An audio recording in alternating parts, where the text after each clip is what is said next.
Hi everyone, thanks for joining me today. As we continue our celebration of America's 250th birthday for the month of July and World Watercolor Month, I wanted to share with you our national tree. As I was researching, it's the oak tree, but there are also 20 different varieties of oak in America. So I just chose one that was in my area. And while there are multiple different varieties, this one happens to be a water oak. Not that it matters which one you paint or choose to paint. I was considering one off in a prairie, which I thought would look really cool. But this one I found on a walk with my daughter, and the immense size of the trunk and the height of it was just amazing. So this is a photo that I took of it when I was standing right at the base of the tree, and I took a picture looking up. And I thought, how cool would that be to paint this tree at this vantage point versus just a standard tree out in the middle of a prairie? So here we go.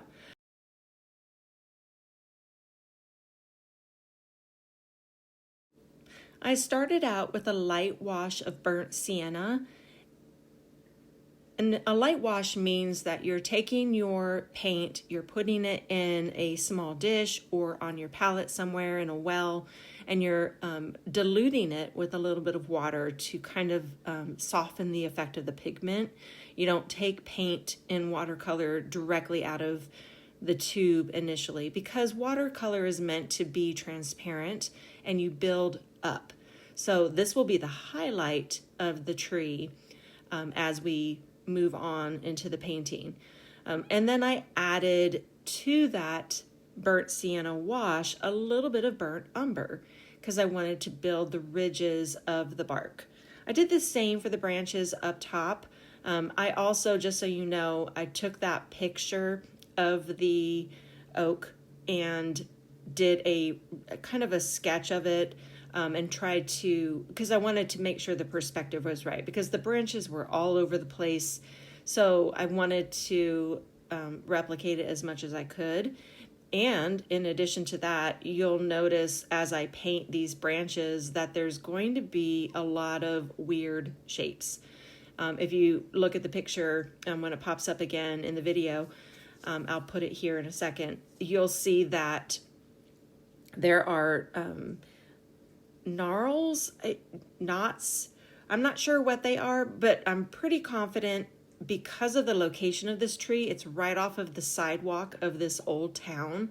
I'm pretty confident it's where like maybe the city caretakers or the landscapers cut it to prevent it from hitting power lines or maybe hitting people as they walk down the sidewalk. And unlike us, where we grow skin over and heal smoothly, trees don't do that. So when there is a wound, it develops this callus, and then the tree develops bark over that callus to prevent any disease or bugs or anything else from developing infection or anything else inside the tree and harming it. So that's pretty cool. So this tree is so old, it's approximately 100 years old. I'm guessing by the size of its trunk, it's huge. And I'll tell you where I get that information from later on in this video. I have a lot of other trees that we're going to look at that I didn't paint. This one clearly is the one I'm painting, but we're going to look at other oaks that are around this area. Okay, so I'm still using the light wash of burnt sienna and burnt umber and just kind of painting in the lines, trying to remember what was a trunk, what was the branch, what was one of these calluses, and just doing my best and making it look like a tree. Right there to the left of this branch, that is the tree's leaves and some of the sky that I wanted to really, really save, because that was the cool part about that photo is when you're looking up, the sky was poking through. It wasn't completely canopied with leaves. So I want to make sure that we have that replicated. I added some more burnt umber and then also a little bit of indigo to darken the mixture. And then I'm coming in and then I'm going to start building up some shadow. In the photo, you'll see there's a little bit of shadow coming off of the lower branches.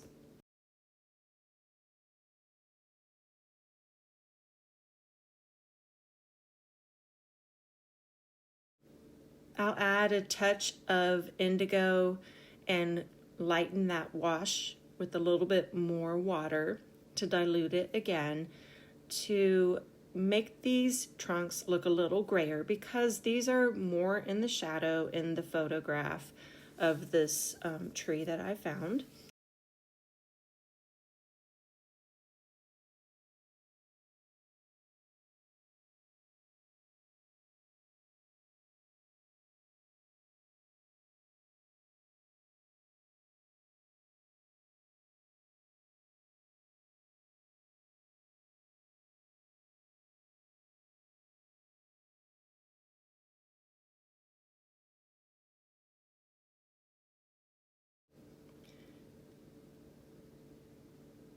Now I'll come back and work on some more shadow. I've darkened my mixture and added a little bit more burnt umber. And I'm going to focus just on where the shadows are right now and then blend it in to the rest of the trunk.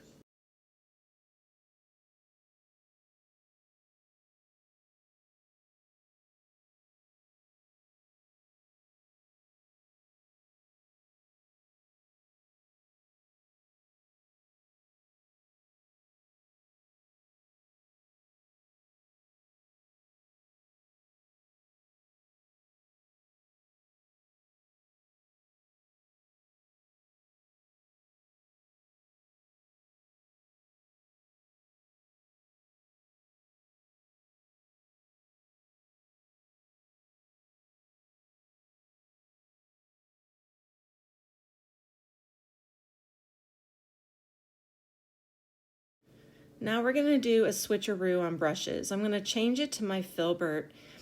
Initially, I decided to use it for the ridges within the bark.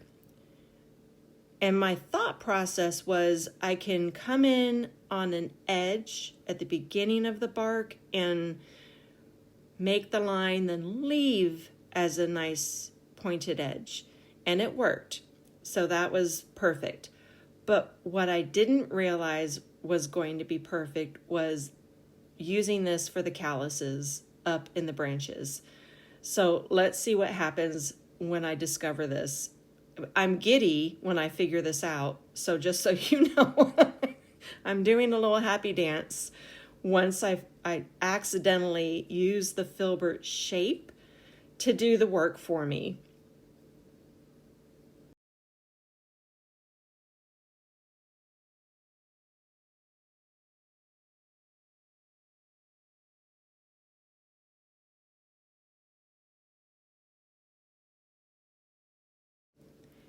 And with almost every single tree in the south of the states, there will be some kind of moss, some kind of fungus on the south side. I think it is, yes. Don't quote me on that. I think it's the south side. And that's what I'm placing here. It's just a very light green mixture with a little hint of Cascade green because it has some blue. I believe it's lichen is the name of the fungus that grows on some of these trees. Although this oak had moss.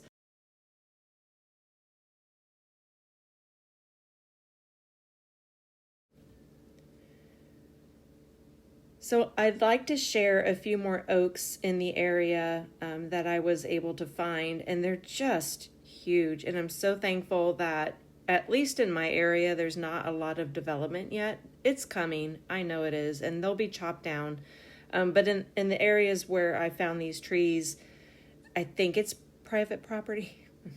Don't it might have been private property, but that's okay. I'm sure they didn't mind me taking these pictures. But you'll see that I'm still building up shadow. I'm coming underneath these calluses to give them definition and show that it's separate from a trunk. It's separate from a branch. So as I'm doing that, let's look at some more pictures of other oak trees.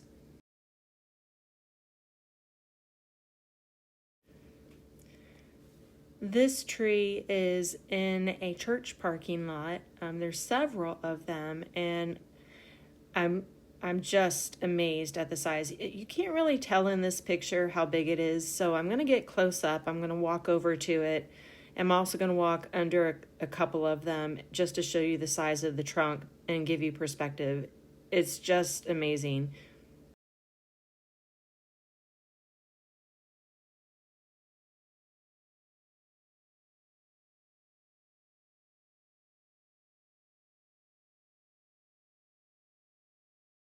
And then I'm using my number 0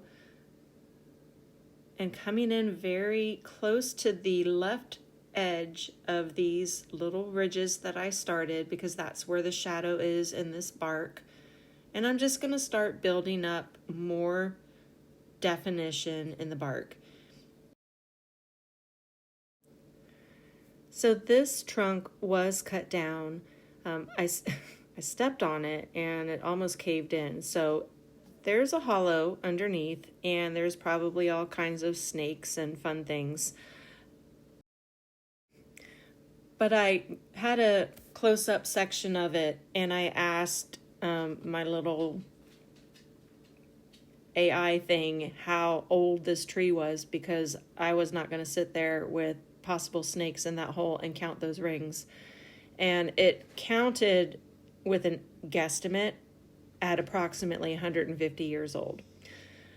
So this is a pretty old tree, and this trunk was smaller than the one I'm going to show you here. But before I do that, just look at the painting. I am still coming in.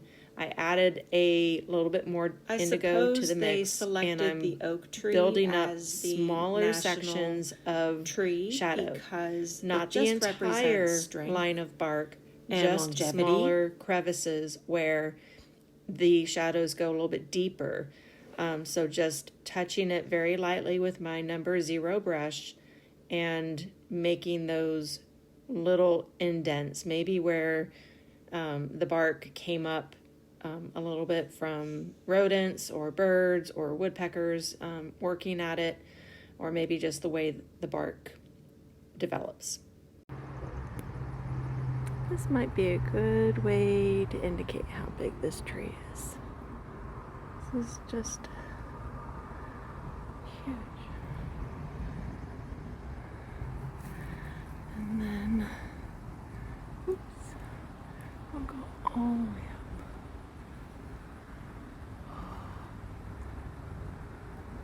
My best guess is probably about 90 feet.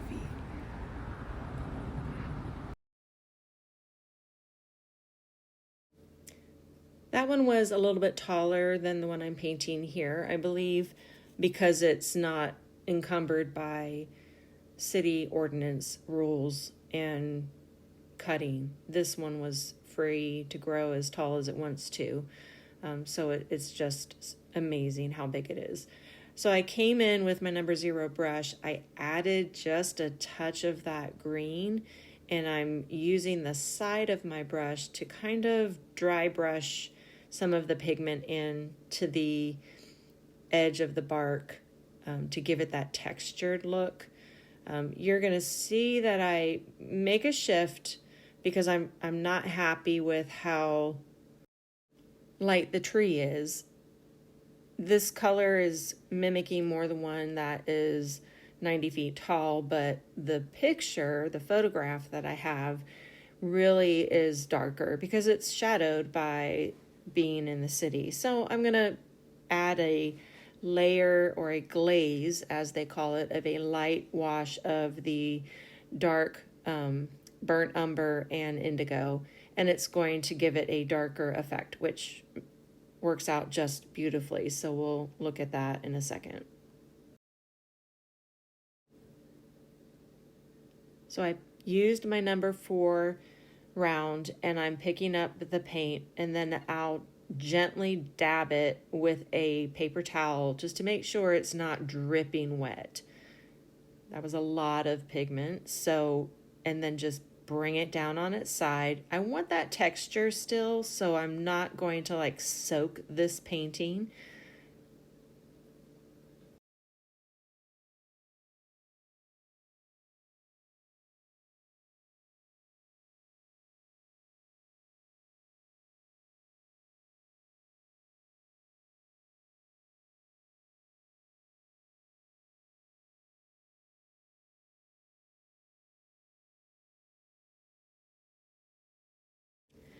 And if you've been curious about what that thing is in the middle of this tree, well, I've decided before I started painting this that I wanted to paint an oak tree with a yellow ribbon around it. If you're familiar with American folklore, there and the music around that, there is a song, I think it's titled Yellow Ribbon. So the song you can look up on any platform and listen to the lyrics, but the tradition was that before your husband, boyfriend, or whoever was serving in wars came home, they would all tie yellow ribbons around old oak trees, and as a reminder, like, we're waiting for you, and a welcome home when they did come home and got off the bus or the train. And it was just a visual reminder.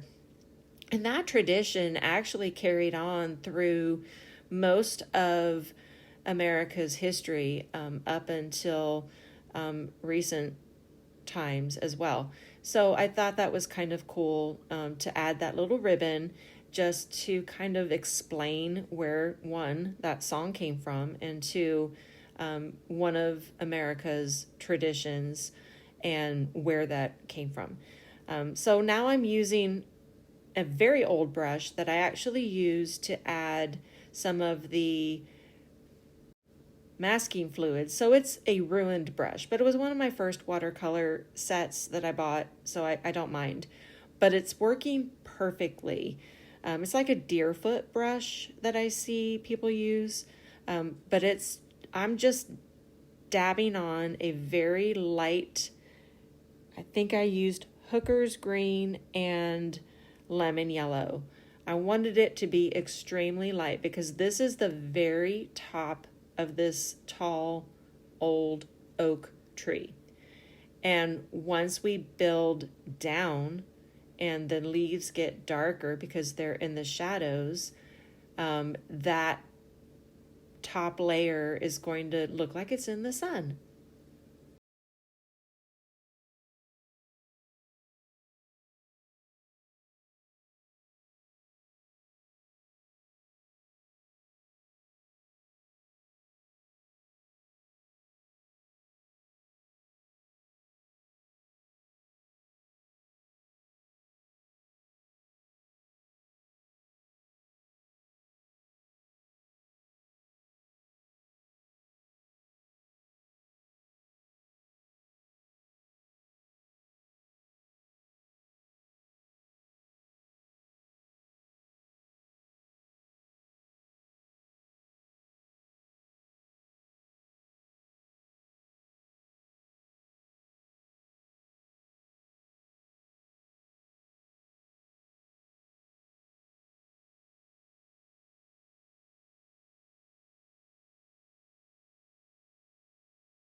So now I'm coming in with my number 0 again, and I'm using a heavier pigment of sap green.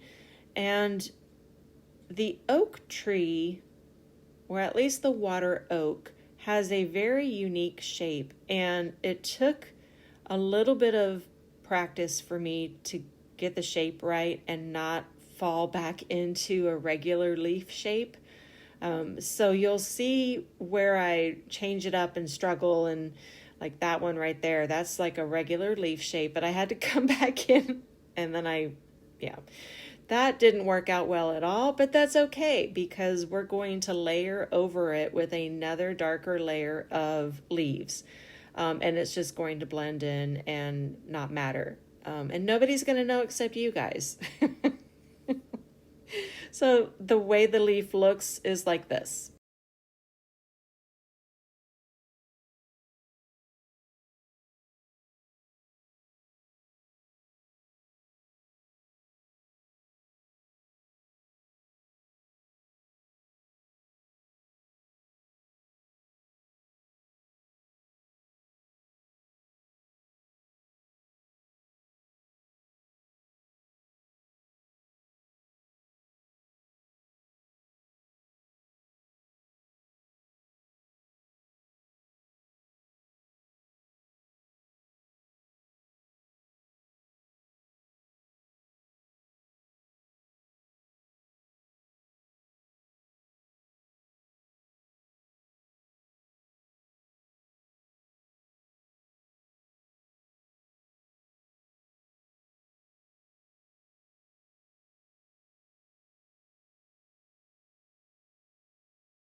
Now my guess, this is a water oak, and my guess this one is a multitude of different trees that just grew together. That is a robin yelling at me. I probably have a nest nearby.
This is the south side of a tree, and where I live,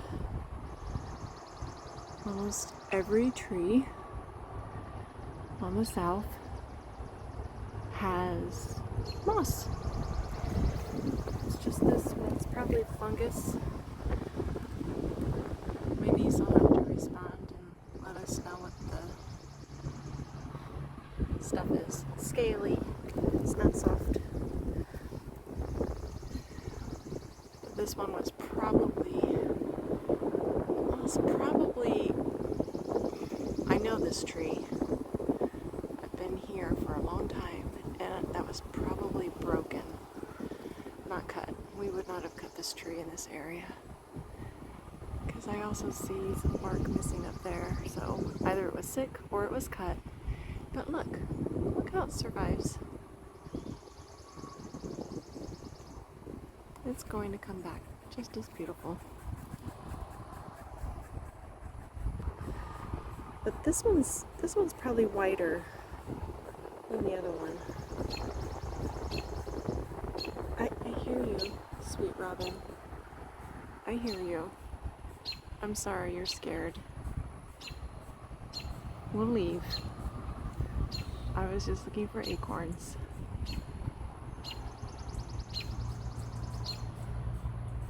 Robin, and that other one is a brewer's wren. Okay, let me see if I can find some nuts. Okay, I found some. Look, right here. It lost its cap. Sometimes the cap stays with the branch. Ooh, the squirrels have not found this area. So what'll happen is the squirrels will find the acorns and they'll stash them for winter.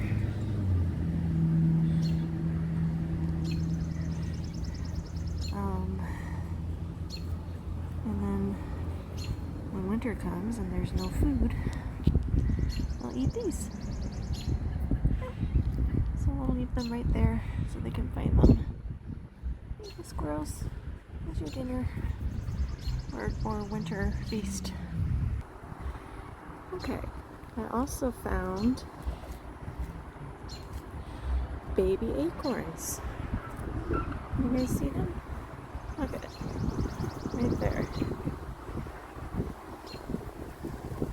In there.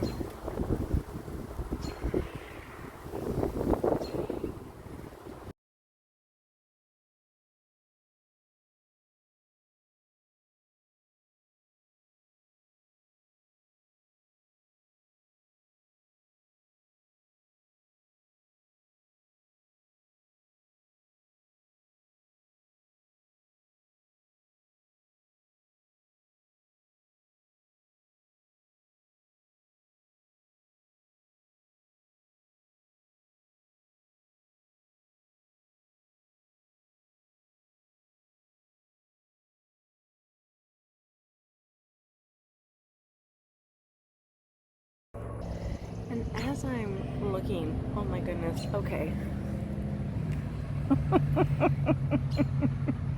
So here I am thinking I'm doing the squirrels a favor and gathering some acorns. I found a few. Oh my goodness, they're gonna be so happy. And look at all of these. They found them already.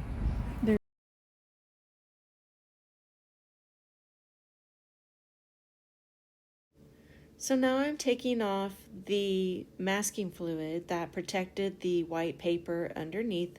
I started out using my thumb. Ideally, you want to take off the paint on top of it with a nice clean cloth, but then you risk taking off some of the paint on the papers. So what I ended up doing is just using a paper towel to rub it off. That way my hands, if they're a little bit wet, I don't risk any of that happening. Now, unfortunately, I didn't put a thick enough layer down on the masking fluid, and some of it didn't cover the white paper completely, but that's okay. I'm going to be all right with that. So I'm using a pretty thick consistency of Hansa yellow medium for the yellow ribbon around the old oak tree. I'm not going to sing it because YouTube will strike me. But I'm going to go ahead and do it on both sides. And then I'll come in and I'm going to use my Naples yellow in addition to New Gamboge and Azo yellow by Rembrandt. So all of those combined to build up some of the shadow.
Ribbons are not my strong suit.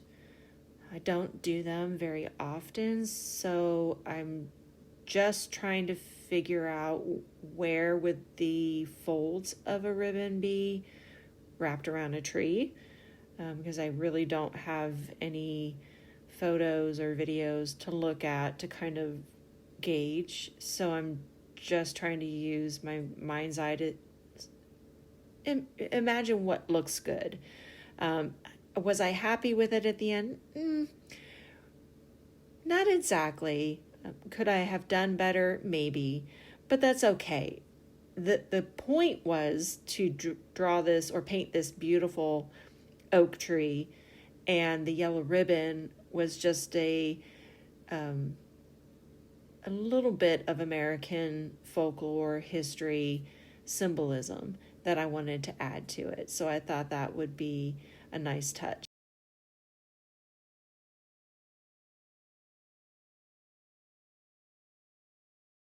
Take comfort from our present course, both sides overburdened by the cost of modern weapons, both rightly alarmed by the steady spread of the deadly atom, yet both racing to alter that uncertain balance of terror that stays the hand of mankind's final war.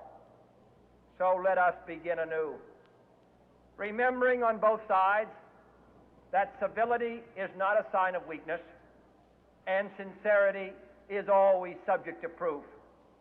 Let us never negotiate out of fear, but let us never fear to negotiate.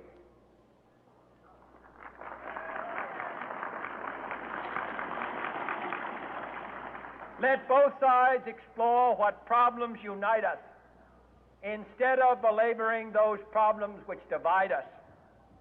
Let both sides, for the first time, formulate serious and precise proposals for the inspection and control of arms, and bring the absolute power to destroy other nations under the absolute control of all nations.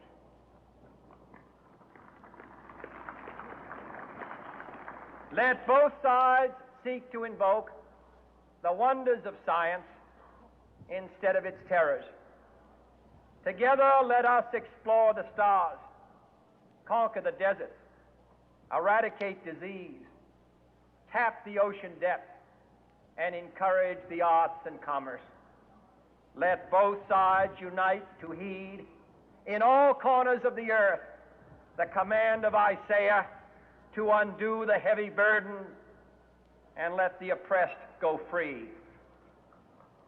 And if a beachhead of cooperation may push back the jungle of suspicion, let both sides join in creating a new endeavor, not a new balance of power, but a new world of law, where the strong are just and the weak secure and the peace preserved. All this will not be finished in the first 100 days, nor will it be finished in the first 1,000 days, nor in the life of this administration, nor even perhaps in our lifetime on this planet. But let us begin.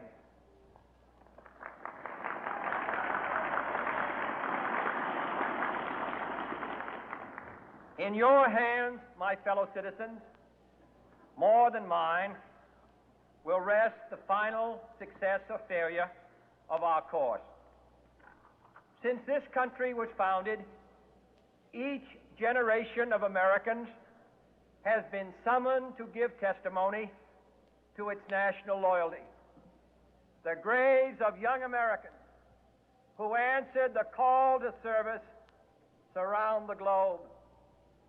Now the trumpet summons us again, not as a call to bear arms, though arms we need, not as a call to battle, though in battle we are, but a call to bear the burden of a long twilight struggle, year in and year out, rejoicing in hope, patient in tribulation, a struggle against the common enemies of man, tyranny, poverty, disease, and war itself.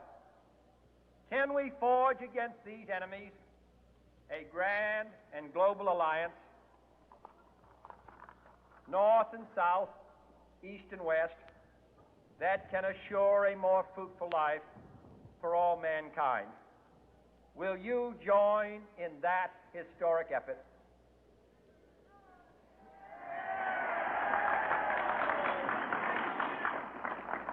In the long history of the world, only a few generations have been granted the role of defending freedom in its hour of maximum danger. I do not shrink from this responsibility. I welcome it.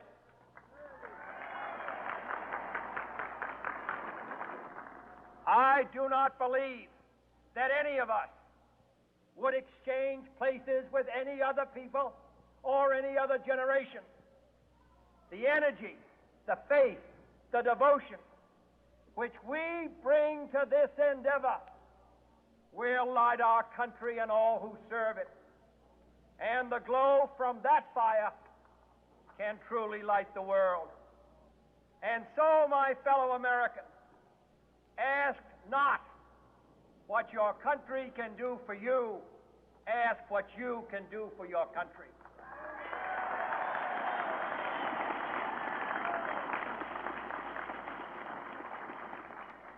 My fellow citizens of the world, ask not what America will do for you, but what together we can do for the freedom of man.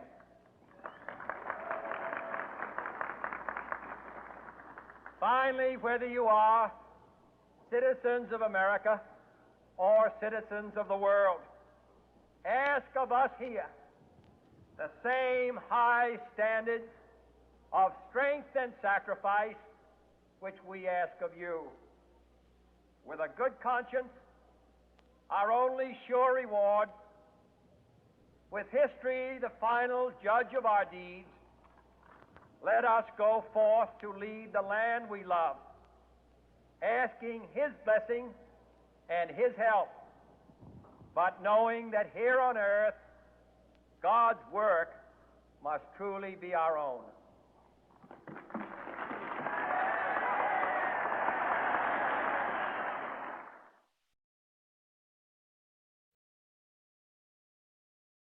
All right, she's just about done. So we're going to look all the way up to the top of the tree. You can see where I added those larger leaves that are closer to us, but they're darker as well because they're in the shadows. And just see how huge this tree is. Hopefully the perspective still fits, and the light at the very, very top. You can still see the very, very light leaves at the very top of the canopy. I'm very happy with the way it turned out, and I hope you guys enjoyed this painting, learning a few techniques along the way, and you are encouraged to go outside, find something that you would enjoy painting, because it matters if whatever you decide to paint interests you. I find anything that's living is something that I want to paint. After I walked away from this painting for a couple of days, I came back and I thought, oh, it needs some dimension under this ribbon. So I just took a little bit of a light wash of indigo, which is a dark blue, and I came in and just built up a little bit of shadow, and that just gave it the pop that it needed, because it looked like this ribbon was just a sticker. So once I did that, it looked like the ribbon belonged on the tree.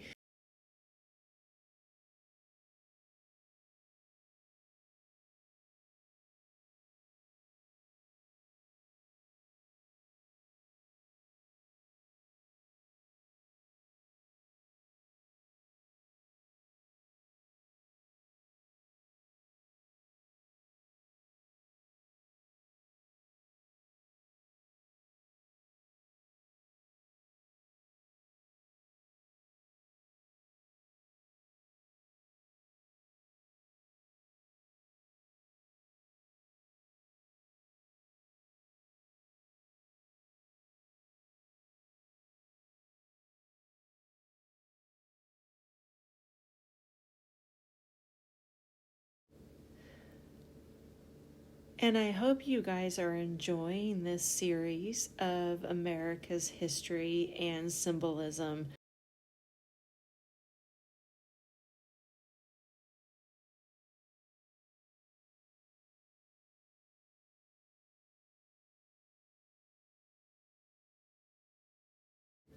And as we celebrate World Watercolor Month, I hope you're inspired to go down to your local craft store, maybe pick up, a kit with watercolor in it or just a few paints. Really, all you need are your primary colors, and you can mix any color. So give that a go. Get a set of brushes and see what you can create. I'm here for you, and we'll learn together. Have a wonderful day. Bye-bye.